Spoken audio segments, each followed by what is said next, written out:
எல்லோருக்கும் ஒரு இனிய மாலை வணக்கம். ஸோ இன்றைக்கி இந்த வீடியோவில் என்ன பேச போகிறோம் தம்ப்லைன் பார்த்துருப்பீங்க. ஸோ அதை ஓரியண்டாக தான் நம்ம பேச போகிறோம். ஸோ இப்போ தான் என்னோடய சேனலுக்கு ஃபஸ்ட் டைம் நீங்கள் வாட்ச் பண்ணுறீங்கன்னா சப்ஸ்கிரைப் பண்ணிக்கோங்க. ஸோ டெலிகிராம் சேனல் அவைலபிள் இருக்குது. ஸோ ஜாயின் பண்ணிக்கலாம் விருப்பம் இருக்கும் பட்சத்தில். ஓகே, இப்போது ஒரு இன்வெஸ்டருக்கும் ஒரு ட்ரேடருக்கும் என்ன தேவை அப்படிங்கிற விஷயத்த புரிஞ்சுக்கணும். மார்க்கெட்டுக்குள்ளே ஏன் வந்தீங்க?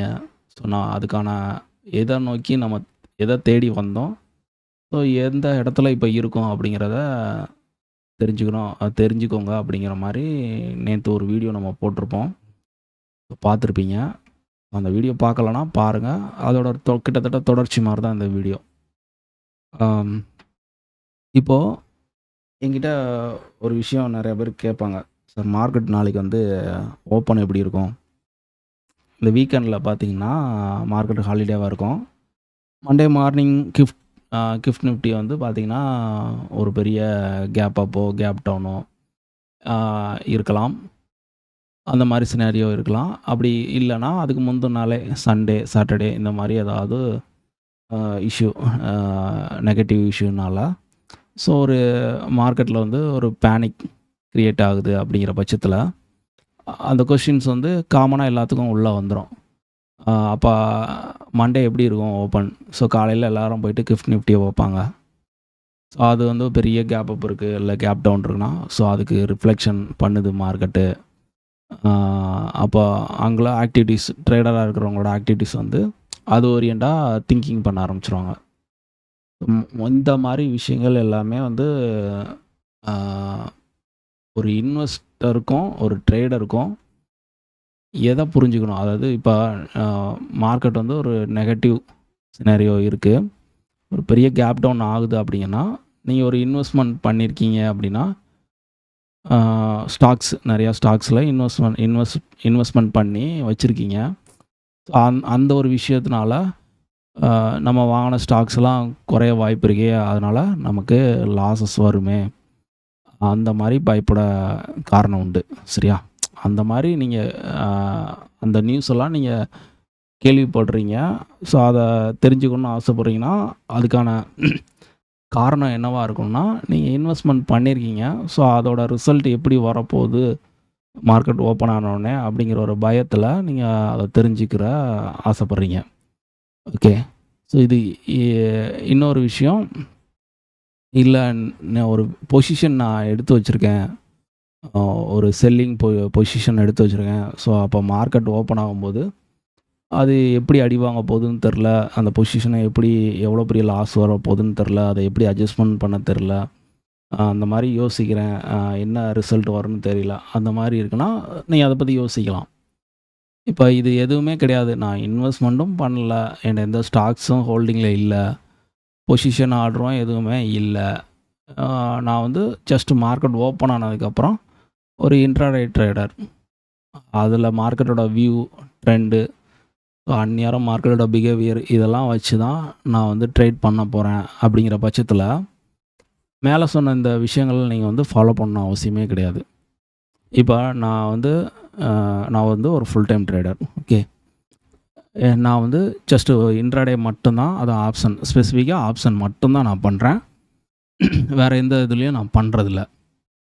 இப்போது சாட்டர்டே சண்டே குளோபல் மார்க்கெட் என்ன நடக்கு, அங்கே என்னென்ன நியூஸ் பாஸ் ஆகிட்டு இருக்கு, இதெல்லாம் நான் தெரிஞ்சுக்கணும் அப்படிங்கிற அவசியம் எனக்கு இல்லை, அதுக்கான ஆர்வமும் இல்லை, எனக்கு அது கட்டாயமும் கிடையாது.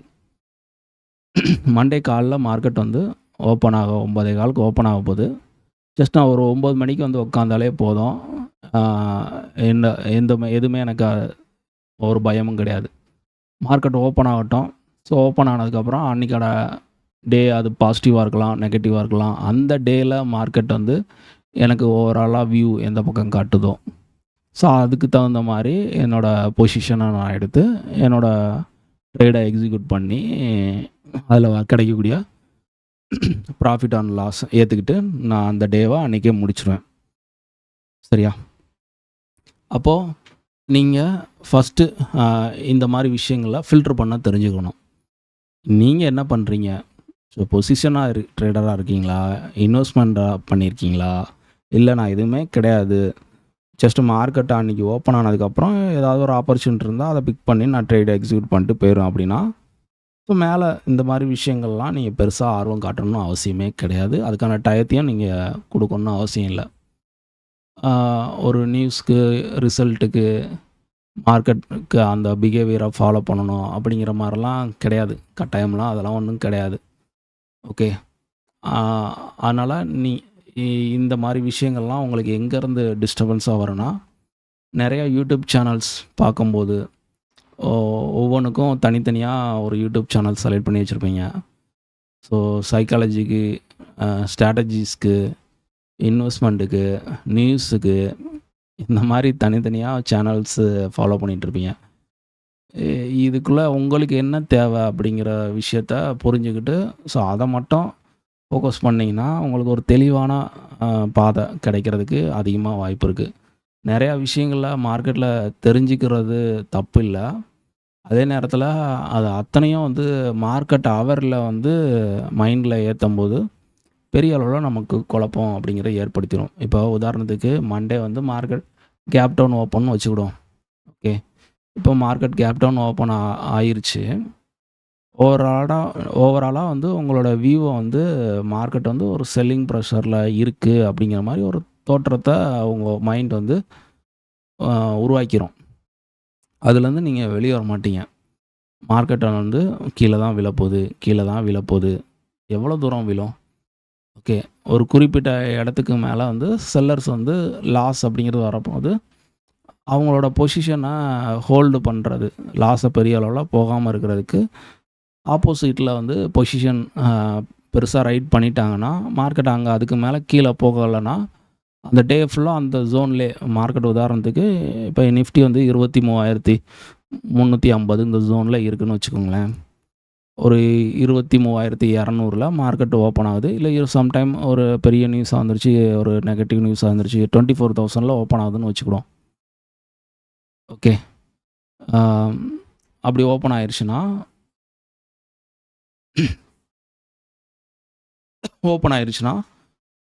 அந்நேரம் எப்படி இருக்கும்? மார்க்கெட் வந்து அப்சைடு வியூக்காண்டி இல்லைன்னா மார்க்கெட் வந்து 24,200 பிரேக் பண்ணாது அப்படிங்கிற மாதிரி பொசிஷன் எடுத்து வச்சவங்களுக்கெல்லாம் லாஸ் அப்படிங்கிறது வரும். இப்போ அவங்க வந்து அந்த லாஸை புக் பண்ணுறதுக்கு பதில் அந்த ஜோன் 24,000க்கு கீழே மார்க்கெட் போகாமல் இருக்கிறதுக்கு என்ன வழியோ அதை பார்த்துட்டாங்கன்னா, அந்த டே ஃபுல்லாக மார்க்கெட் வந்து 24,000 கட் பண்ணாமல் ஒரு 24,000லேருந்து 24,100 இந்த ஜோனுக்குள்ளே சைடுவேஸாக முடிஞ்சிருச்சுன்னு வச்சுக்கோங்களேன். ஸோ இப்போ வந்து அவங்களுக்கு டைம் டிகேயில் ஸோ ப்ரீமியம் எல்லாம் கம்மியாயிரும். ஸோ அது வழியாக செல்லராக இருக்கிறவங்களுக்கு ப்ராஃபிட் அப்படிங்கிறது வந்துடும்.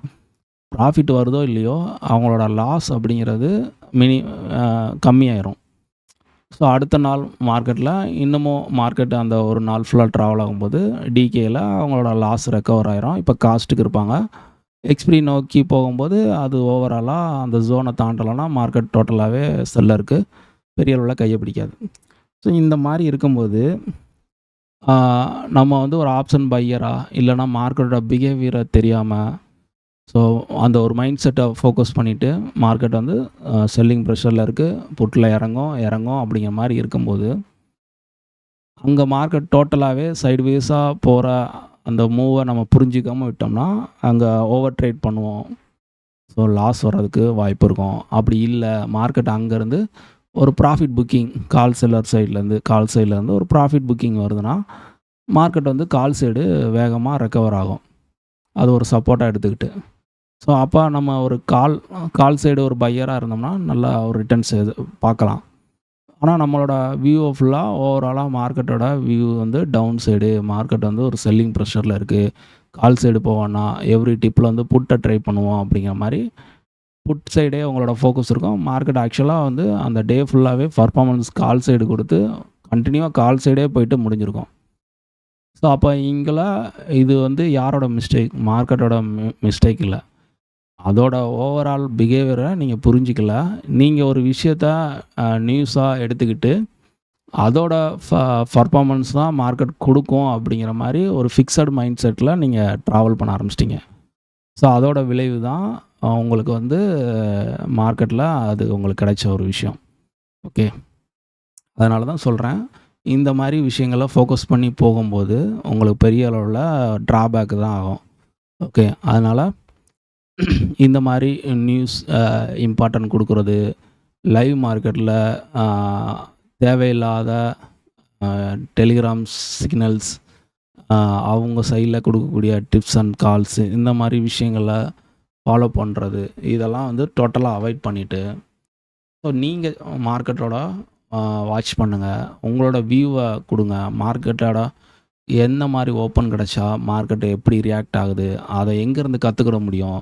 ஸோ டோட்டலாக இப்போ மார்க்கெட்டில் நான் சொல்லியிருக்கேன், மேலே மார்க்கெட் 24,000 ஓப்பன் ஆகி அங்கேருந்து சைடுவேஸ் போகுதுன்னா, அந்த சைடுவேஸ் போகிறதுக்கான சிம்டம்ஸு, காரணங்கள் என்ன? ஓகே, இந்த மாதிரி கேள்விகள் கேட்டு அதுக்கான பதிலை நீங்கள் தெரிஞ்சுக்கிட்டிங்கன்னா உங்களாலேயும் மார்க்கெட்டில் ஒரு ப்ரொஃபஷ்னல் ட்ரேடராக உருவாக முடியும். சரியா? ஒரு கேள்விகள் கேட்டால் தான் பதில் கிடைக்கும். சரியா? கேள்விகளை வந்து என்கிட்ட கேட்க நான் சொல்லலை, நீங்கள் பார்க்குற ஒரு விஷயம். ஓகே, மார்க்கெட்டில் இன்றைக்கி ஏன் டோட்டலாகவே மார்க்கெட் சைடுவேஸாக இருந்தது, அதுக்கான கேள்வியை எங்கே கேட்கணும், அந்த கேள்வியை கேட்டால் எங்கே பதில் கிடைக்கும், எந்த இடத்துல கிடைக்கும். ஸோ அதெல்லாம் தெரிஞ்சுக்கோங்க. ஸோ இந்த மாதிரி ஒவ்வொரு பதிலும் உங்களுக்கு வந்து மார்க்கெட்டில் ஒரு அனுபவமாக இருக்கும். ஸோ இந்த அனுபவம் தான் உங்களை வந்து மார்க்கெட்டில் அடுத்த ஸ்டேஜுக்கு உங்களை வந்து டெவலப் பண்ணும். ஓகே, ஸோ அதனால் கேள்விகள்ங்கிறது ரொம்ப முக்கியம். வேலிடான கேள்வியாக இருக்கணும். என்ட்ரி எங்கே, எக்ஸிட் எங்கே, அந்த மாதிரி சில்லி கொஸ்டின்ஸ்லாம் கேட்கக்கூடாது. சரியா? எந்த இடத்துல என்ட்ரி கொடுக்கணும், எந்த ஸ்ட்ரைக்கில் என்ட்ரி கொடுக்கணும், எங்கே எக்ஸிட் கொடுக்கணும், ஏன் அப்படிங்கிற மாதிரிலாம் கேட்கக்கூடாது. ஸோ இப்போ மார்க்கெட்டை வந்து உதாரணத்துக்கு சொல்லுவோமே, வெள்ளிக்கிழமை ஒரு சப்போர்ட் ஜோன்லேருந்து மார்க்கெட் ஏறுதுன்னா, அங்கே ஏறினதுக்கான ப்ராபபிலிட்டி என்ன? ஓகே, எப்போயுமே ப்ரிடிக்ஷனை நம்பாதீங்க, ப்ரிடிக்ஷனை சுத்தமாக நம்பாதீங்க. ஸோ இது வந்து மார்க்கெட் வந்து 26,000 போயிடும் அப்படின்னா, இப்போ இன்றைக்கி கரண்ட் டேட்டில் 24,350 அப்படிங்கிறப்ப இருக்குது. இது 26,000 போகும்னா போகும். எவ்வளோ நாளில் போகும், என்றைக்கு போகும் தெரியாது. அதனால் ப்ரிடிக்ஷனை நம்பாதீங்க, ப்ராபபிலிட்டியை நம்புங்க. சரியா? ப்ராபபிலிட்டி. ஸோ ஒரு சப்போர்ட் ஜோனு இங்கேருந்து மார்க்கெட் இதுக்கு முன்னாடி இங்கே வந்தப்போலாம் மார்க்கெட் வந்து ரிவர்சல் ஆகிருக்கு. ஸோ ட்ராவல் ஆகிருக்கு. ஸோ அதுக்கான வின்னிங் ப்ராபபிலிட்டி இருக்குது. அதனால் இங்கே நம்ம இதை ட்ரை பண்ணலாம். ஸோ இங்கே வந்தால் மார்க்கெட்டில் ஸ்ட்ராங் ஒரு ரெசிஸ்டன்ஸ் இருக்குது. ஸோ இங்கேருந்து மார்க்கெட் கீழே போகிறதுக்கும் வாய்ப்பு இருக்குது. ஸோ அதனால் இது ஒரு ஒரு ஒரு டவுன் சைடுக்கான ஒரு ஆப்பர்ச்சுனிட்டி நமக்கு கொடுக்கும். அதுக்கான ப்ராபபிலிட்டி இருக்குது. இந்த மாதிரி ப்ராபபிலிட்டியை தேடுங்க. ஓகே, ப்ரிடிக்ஷனை வந்து தேடாதீங்க. டே அப்படிங்கிறப்ப ஒரு டேயில் வந்து ஓவரால் ட்ரெண்டை வந்து கொண்டு வராதிங்க. அந்த டேவோட ட்ரெண்ட் என்னவோ அதை கொண்டு வாங்க. ஓவராலாக மார்க்கெட்டோட சினாரியோ சைடுவேஸாக இருக்குன்னா, அந்த டேவும் சைடுவேஸாக தான் இருக்கணும்னு அவசியம் கிடையாது. அது ஒன்று டவுன் சைடு மூவ் கொடுக்கலாம், இல்லை அப் சைடு வியூ கொடுக்கலாம். ஓகே, சைடுவேஸும் கொடுக்கலாம். மூணுமே 3 வாய்ப்பு இருக்குது, 3 ப்ராபபிலிட்டி இருக்குது. மேலேயும் போகலாம், கீழேயும் போகலாம். 3 ஆப்ஷனையும் சொல்லிட்டீங்க, அப்போ எந்த பக்கம் போகணும்னு முடிவு எப்படி எடுக்கிறது அப்படிங்கிற மாதிரி கேள்வி இருக்கும். இப்போ உதாரணத்துக்கு நான் எப்படி என்னோடய ட்ரேடை எக்ஸிக்யூட் பண்ணுவேன்னா, ஸோ நான் சொல்லியிருப்பேன், இப்போ இதனோட ஸ்பாட் சார்ட்டு. ஓகே, இது என்னோடய ஸ்பாட் சார்ட்டு. இந்த மாதிரி நான் உங்களை வந்து கேள்வி கேட்க சொல்லியிருக்கேன். இந்த மாதிரி கேள்விகள் கேட்டு தான் நான் தெரிஞ்சுக்கிட்டேன். இப்போ நான் அதனால தான் இந்த மேஜிக் லைனை வந்து கொண்டு வரேன். மார்க்கெட்டை வந்து ஓவராலாக ட்ரெண்டை வந்து எனக்கு ஒரு வித்தின் மார்க்கெட் ஓப்பனை வச்சு நான் டிசிஷன் எடுக்கணும் அப்படிங்கிறனால அந்த மேஜிக் லைன் அந்த ஸ்பெசிஃபிக்காக வெள்ளிக்கிழமை மேஜிக் லைன் வந்து 24,429. ஓகே, ஸோ இதுக்கு மேலே மார்க்கெட் ஓப்பன் அப்படிங்கிறது கொடுத்தா ஒரு அப்சைடுக்கான ஒரு வியூவாக இருக்கும் என்னோடய வியூ.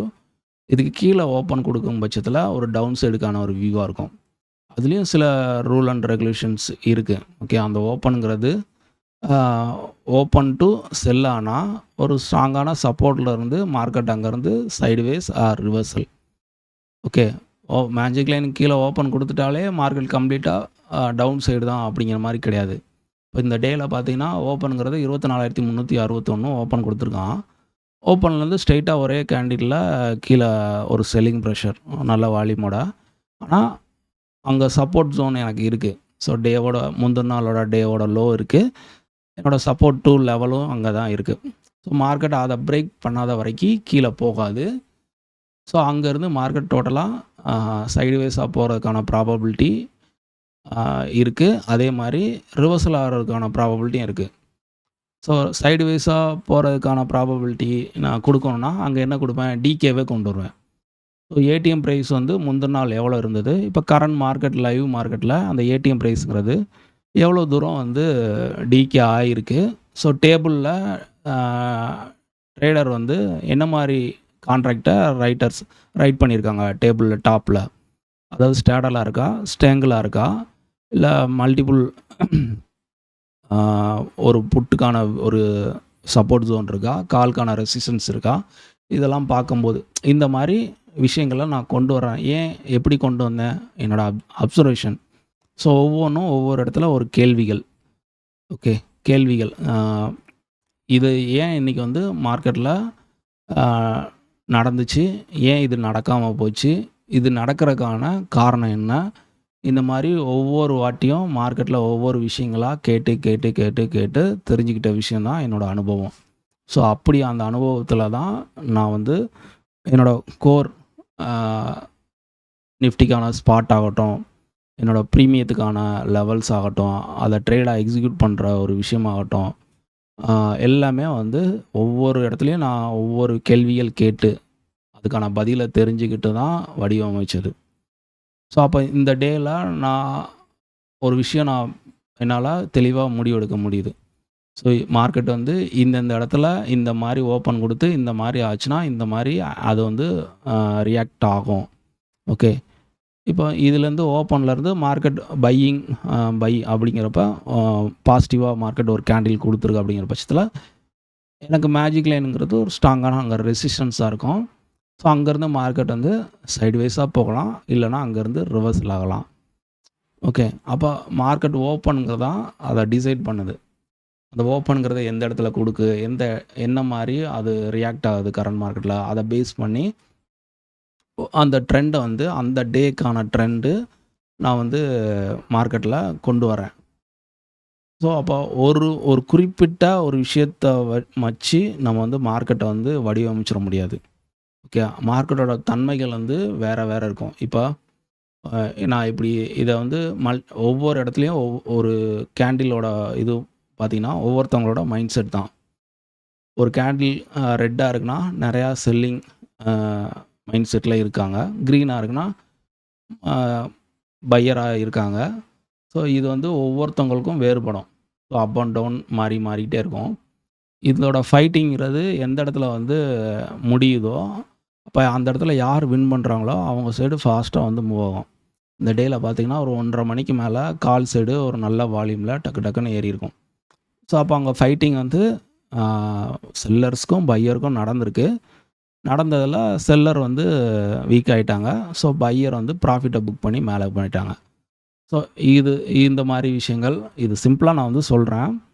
ஆனால் இதை நீங்கள் எப்படி மார்க்கெட்டில் வந்து புரிஞ்சுக்கிறீங்க அப்படிங்கிற விஷயந்தான்.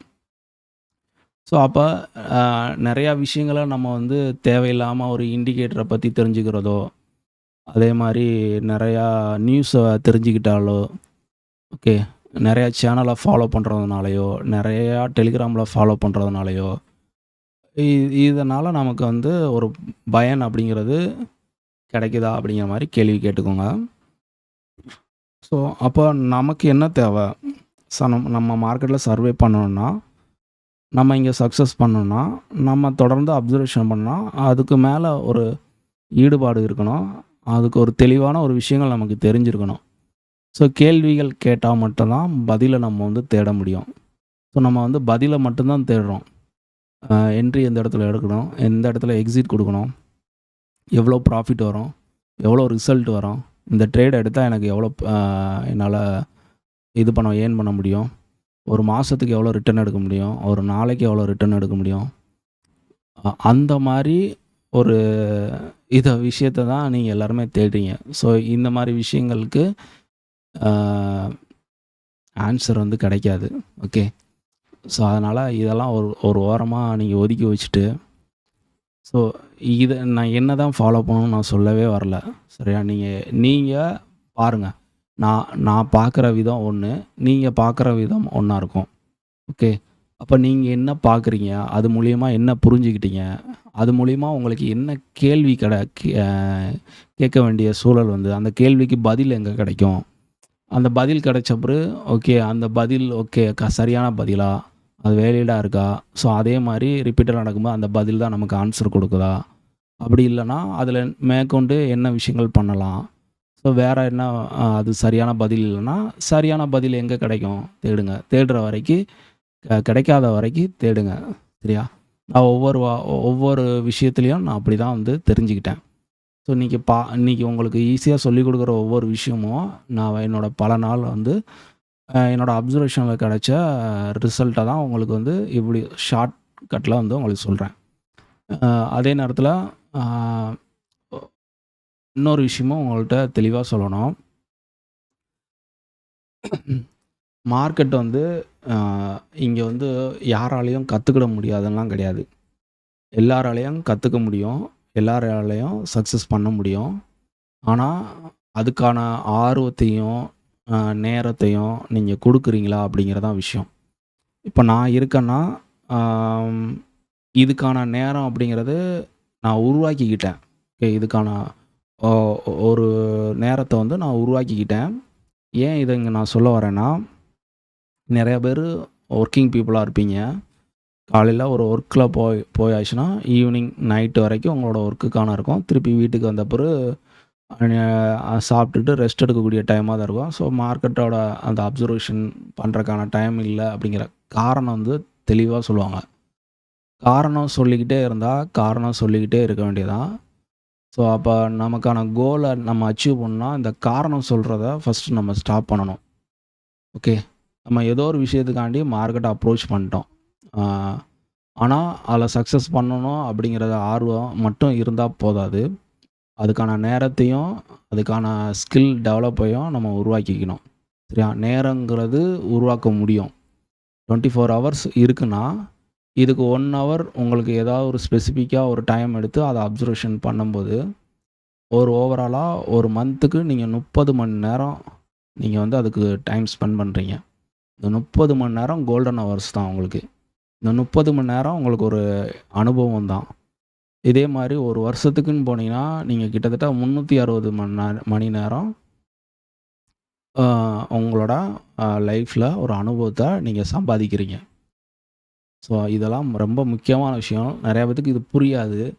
நீ என்ன தான் சொல்ல வர்ற, வளவளன்னு பேச தான் செய்கிற, ஏதாவது சொல்லிக் கொடுக்குறியா, ஏதாவது ஸ்ட்ராட்டஜியை பற்றி சொல்கிறியா அப்படிங்கிற ஒரு சிலர் சொல்கிறது மனசுக்குள்ளே சொல்கிறதெல்லாம் கேட்குது.